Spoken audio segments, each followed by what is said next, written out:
Hello again everyone, welcome back to my channel and welcome to another speed build video in The Sims 4. I hope you're all having the most amazing day ever so far and thank you so much for joining me here today.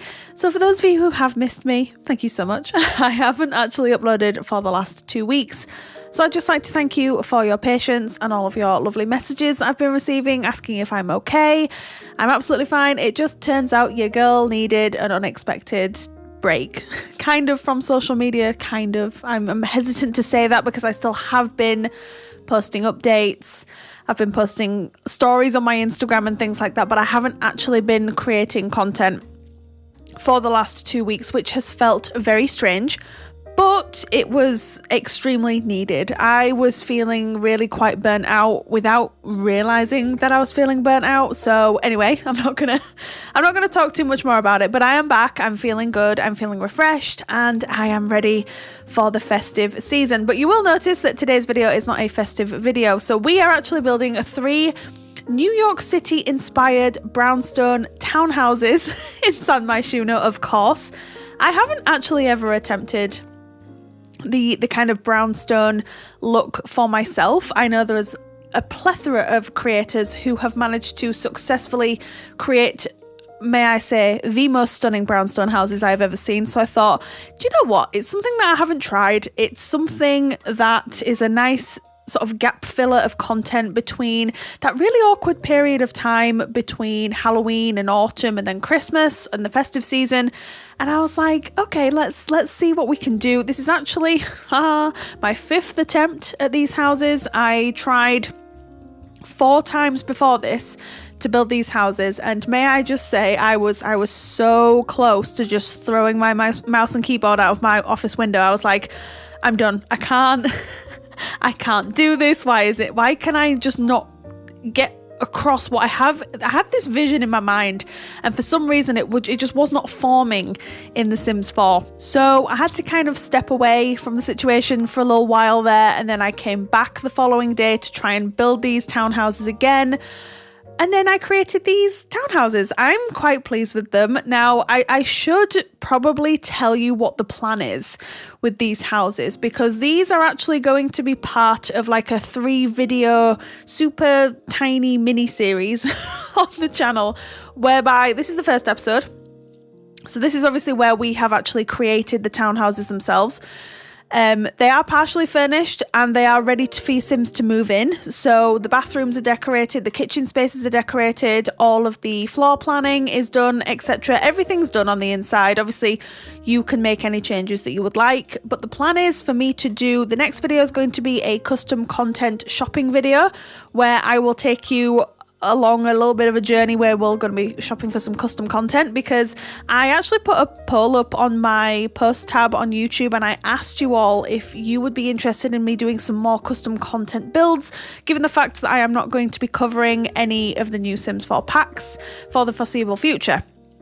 So I wanted to just sort of test the waters with some custom content and builds and things. That is not to say at all that all of my builds now will have custom content. That is not what I'm saying at all. It's going to be once in a blue moon.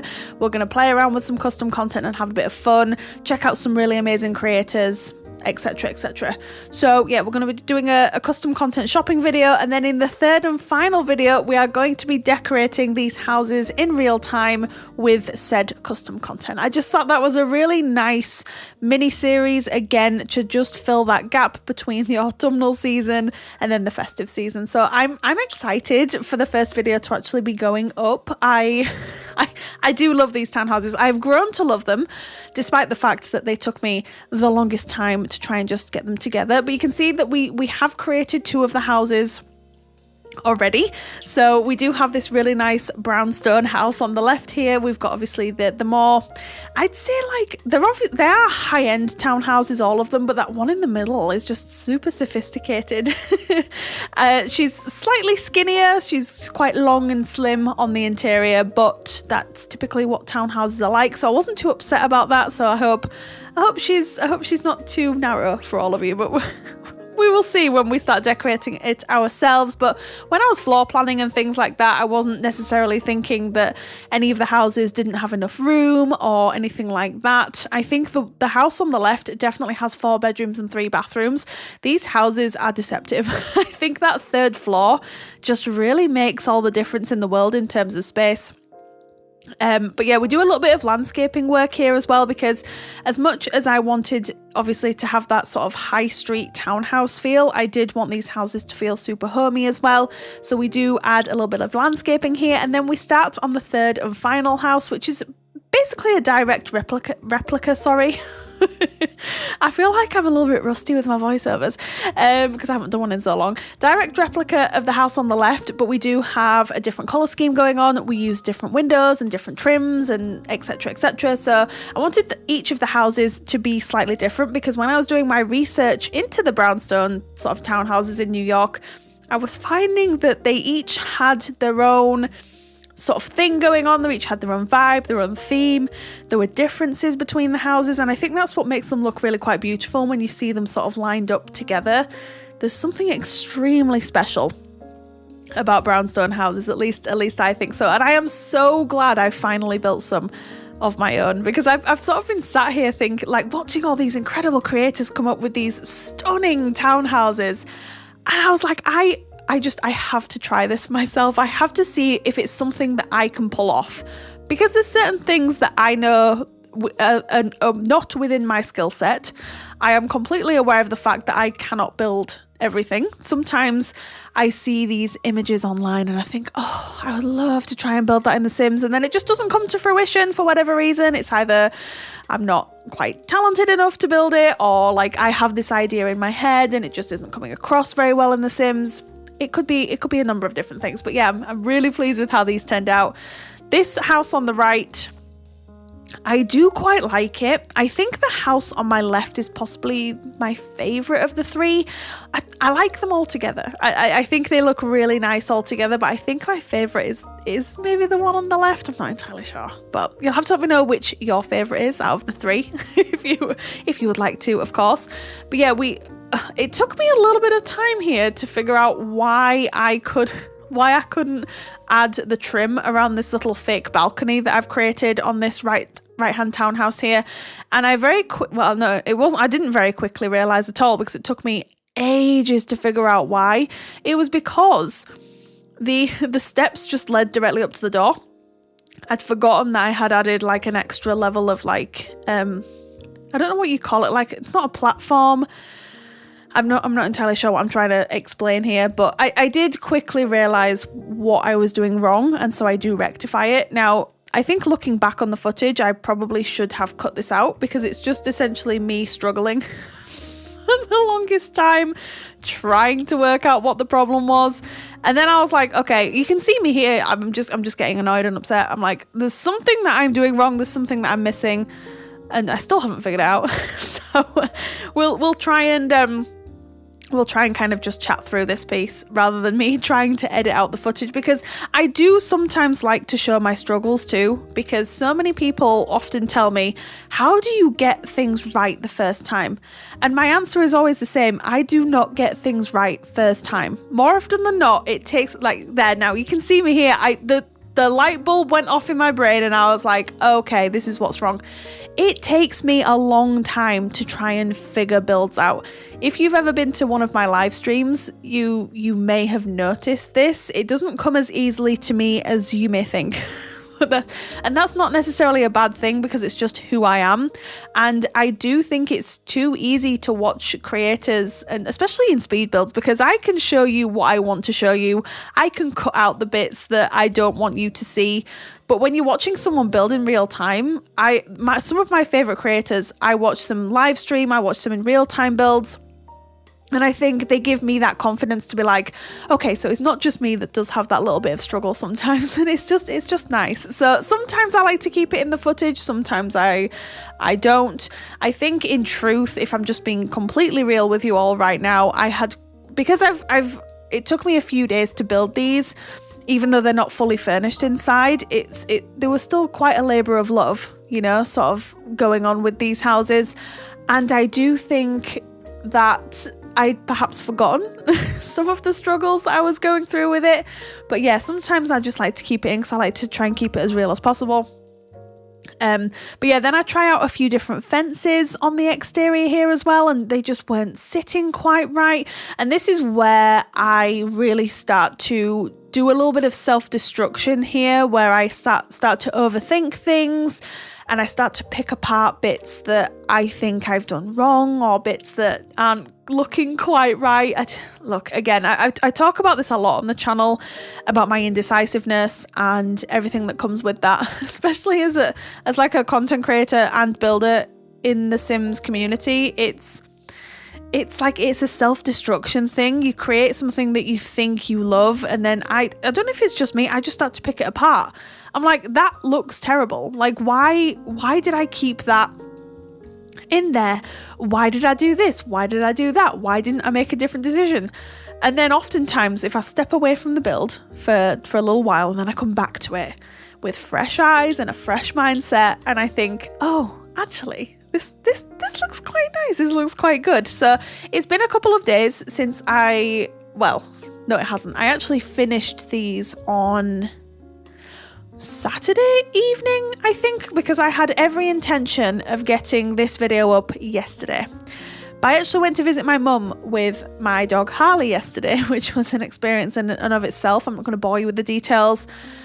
He's just very naughty, and it's just like he's just a handful. It's my Harley. But and I got back and I was just so tired. All I wanted to do was just curl up on the sofa and not do anything. So that's exactly what I did. I'm trying my best to try and take more time for myself. I don't want to lose that self-discipline where you think, okay, I'd like to sit down and create content today. And then if you're not quite feeling it, it's far too easy not to do it, and then you talk yourself out of it, and then all of a sudden you haven't uploaded for months. I don't want to get into that. But what I do want to start doing is listening a little bit more to my mind and body, and just sort of saying, okay, I'm not really feeling that today, and I just feel like if I were to sit down and try and create content, it's going to feel forced. I'm not going to be entertaining, and then I'm putting out content that I'm not proud of, and then you're not going to enjoy it. It's just a complete balancing act. So, and I think now that I'm working from home, it's actually becoming a lot more obvious that I do need to take that time for myself. And I know that sounds really silly, but I'm trying to just navigate everything as best as I can at the moment, because I do have a new job that I started a couple of months ago. I'm still getting used to that. I'm now working from home, 99.9% of the time, and that's a huge change in and of itself. I'm used to being in an office surrounded by people who I was very close with, who I still consider friends, and I don't have that anymore. So I'm in this really weird headspace at the moment where I'm just trying to sort of figure everything out. And I don't want to lose this. I don't want to lose being a content creator. I don't want to lose my community. I don't want to lose like this. I love doing this. And I think if I keep pushing myself when I'm not necessarily feeling like creating content, I'm going to start hating it. Does that make sense? I said at the beginning of this video that I was not going to get into it, and I just went into it. I just went into it then. But I am sorry for the like little ramble there. I'm trying to be honest. I'm treating this as more of like a podcast sort of situation now, rather than a voiceover talking about what I'm doing. But we'll get back to that very, very, very shortly. I just wanted to try and explain and put context to why I haven't been around quite as much, because people have noticed, people have reached out to me very kindly and asked me if I'm okay, and I so appreciate that.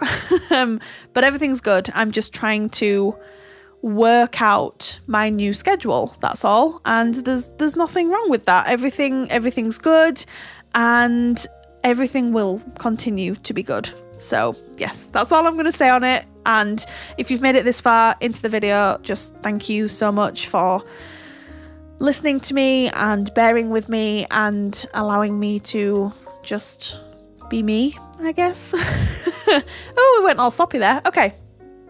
Anyway, we have moved to the back of the build now, although technically this is the front of the build. I know I am not the only creator that builds, when they build on this lot, they switch the lot rotation around.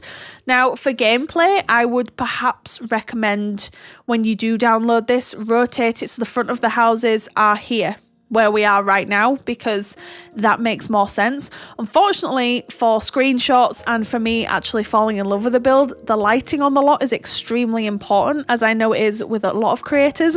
I know I am not the only one who thinks like this. I know I'm not. But if the light's not hitting the lot at the right sort of angle and moment, I'm not going to be liking that. I don't know what it is. I know it's a problem, okay? But if you want to download these, I would definitely recommend switching it up so the front of the build is actually at the back. I'm doing the air bunnies at the back because the back of my build is the front of the build. I am so not good at explaining things either. So when I'm talking like this and people, I can almost feel people going, huh? What is she talking about? She's just chatting complete rubbish. I'm so sorry. Anyway, because the 3 houses are 3 separate houses, I have separated them. So I've made these the rental lots prior to me uploading these to the gallery, so that when you download them, you've got Unit 1, Unit 2 and Unit 3. So you're not having to do any of that stuff when you move your Sims in here, if you decide to move your Sims in here. But the exterior is pretty much done. I really don't think I change anything too serious sort of off camera. If I did, it's very, very minor stuff. But we have started working on the floor plan of the first house, which is, I think, out of the 3, I think it's my favourite. But as you can see, we've got the living room at the front, but these are, again, partially furnished. So the bathrooms are decorated, the kitchens are ready to go with all the appliances, etc., the sink, the counters, all that good stuff. But it's ready, these are ready for you and your Sims to move into. Really put your own stamp on these. Decorate these however you would like, and if you are looking for them to be fully furnished, just wait maybe 1 week or 2 weeks and I will have these uploaded to the gallery. The only problem is that they are going to have custom content. Now, I don't think I'm going to be uploading a CC free version of these, because technically the version that's up on the gallery now is the CC free version. It's just that they're partially furnished. So, and because I'm wanting to play around a little bit more with custom content, because of the reason explained at the beginning of the video, I think this is the kind of the CC free version, I guess, which is fine. It's all good. And like I said, I think it's going to be really exciting to be playing around with some custom content for, like, not the first time ever, because I think it was, I don't think it was earlier on this year. I feel like it was last year. I created like a 90s themed sort of suburban American home, and I used a lot of custom content from Charlie Pancakes, and I loved that house so much. And I explained at the time how much I enjoyed playing around with the custom content, etc. So I think it's going to be a nice change of pace for us to just every now and again just highlight some amazing creators and have fun with some new items. I think it's going to be really fun, and from the reaction that I'm gauging thus far from most of you, I think most of you are quite excited about it as well. But I thought, like, with these houses in particular, it would be a nice opportunity for me to upload them partially furnished too, for any console players that may be here listening in and they're like, oh, well, I'd like to download this too. These would be kind of suitable. So then you can sort of come in and just put your own stamp on them and decorate them however you see fit. But I've done like that, not the hard part, quote unquote, like the floor planning and stuff like that. But yeah, you can just come in and make them your own, really. The first house is done, and now we're moving on to the middle house. I tried to give each of the houses different color schemes and different themes inside as well, just to try and make them just different from one another, I guess. The floor plans are ever so slightly different, but you'll start to notice a theme and a pattern in that you walk in directly to the living room, the kitchen dining's at the back, there's a bathroom on the middle floor as well. I was envisioning like there's quite large families living in these houses, you know, like with kids and things like that, obviously you can move whichever Sims you would like in here and whatever family dynamics you feel would fit best in these houses. But I was thinking just give them like plenty of bedrooms, because I think that there's going to be some Sims that they've perhaps moved from the country and they're like trying out the city life or whatever. Like one of these could be a really fancy student house. I don't know, like you could split some of these into apartments if you really wanted to, because I very nearly did that. But then I decided to do the townhouses. I have a soft spot for townhouses because I actually live in a 3-story townhouse myself. It's not as fancy as any of these. Please don't like think that I'm saying that I live in a fancy townhouse like this, because I don't. But I've always had a really special place in my heart for 3-story houses, and I actually live in one in real life. So to be able to build them in The Sims as well, I just really like it. There's something really homey about them for me. Again, probably because I live in one myself, but I don't know. I just feel like I'm rambling now. I also feel like 24-ish minutes for a voiceover when you haven't done one for a couple of weeks is a little bit daunting. Like I used to think if it's under 30 minutes, I could do that piece of cake. But because I haven't done it for a little while, it just feels a little bit daunting. I don't know. I'm going to have to get my head back in the game here, people, because I am not getting like anxious every time I want to do a voiceover or anything like that. But yeah, this house is pretty much nearly done too, and then we do move on to the final house. You'll be pleased to know, because I'm going to be honest, I feel like I have not been much fun during this voiceover. I feel like I've covered quite a few different topics, etc., and I feel like I said at the beginning, I was like, I'm not going to get into why I haven't been here, but like been around. Oh dear, it's been like 2 weeks. It's been 2 weeks. It hasn't been like 2 years. You know, and then I went on to explain it anyway. Oh, classic Rachel. Anyway, yeah, final townhouse is being decorated. Well, partially decorated now. I went for a much darker wood scheme in here, which I thought worked so beautifully. Like, and pairing it with some greys and dark blues, I was just like, I was so in love with this particular townhouse and the color scheme, etc. But again, with the floor plan, especially downstairs, we did keep a very similar floor plan. I think with the floor plan on the very top floor, it's going to be quite an interesting one to navigate when I'm decorating it myself, because I did like this really weird thing. And what I'm probably going to do is wait until I'm doing it on the footage, so then I can perhaps explain it a little bit better. But I think because of how I laid everything out, there's like the stairs sort of lead up to like this big open room, and then you've got like the main bedroom with an ensuite on the top floor. And then with this particular floor plan here, I can't remember if I change it ever so slightly off camera and I make it, yeah, I'm sure I do, but I can't remember exactly how I changed it. I just know that I changed it because I was looking at it thinking, there's something not quite right about this. So I do end up changing things ever so slightly off camera. But you'll notice and sort of see the changes made when you download these. But yeah, so this is where the stairs lead up to. I was thinking maybe like an office space, or a playroom, I thought would be kind of nice. But anyway, you'll be pleased to know that we are now at the end of the video. So if you would like to download these townhouses, they are available right now. My origin ID is RachelPedd, and tray files, as always, are linked down in the description box just below. But thank you so much for watching. You all take care, and I will see you all again very, very soon. Bye.